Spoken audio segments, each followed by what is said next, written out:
سلام دوستان، وقتتون بخیر. با تلفظ حرفای مهم در زبان ترکی در خدمتتون هستم. حروف الفبای مهم. بریم که بخونیم.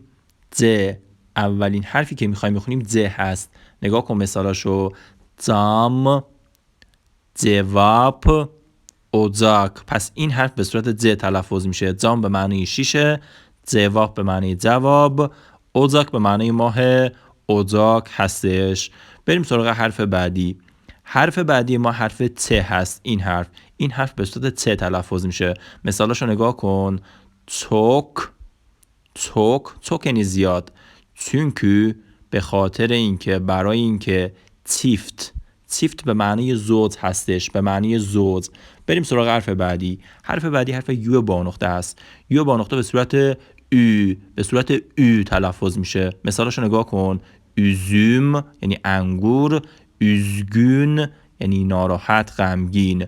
3 به معنی عدد 3. بریم سراغ حرف بعدی.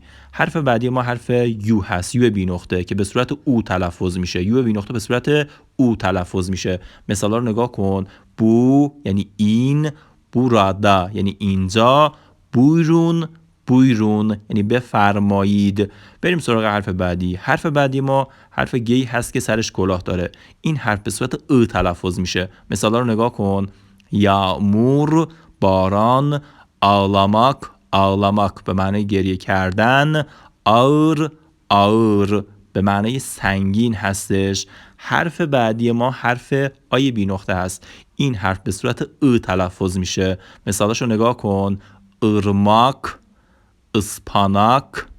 ıspanak، کش.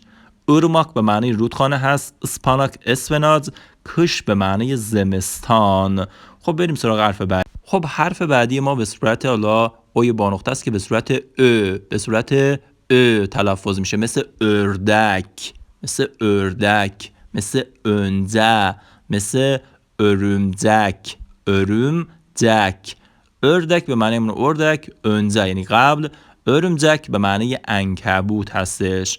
خب اینم از تلفظات حروف سخت در زبان ترکی. حتما ویدیو رو لایک کنید و کامنت هم یادتون نره، سابسکرایب و فالو هم یادتون نره. ممنون که هستین.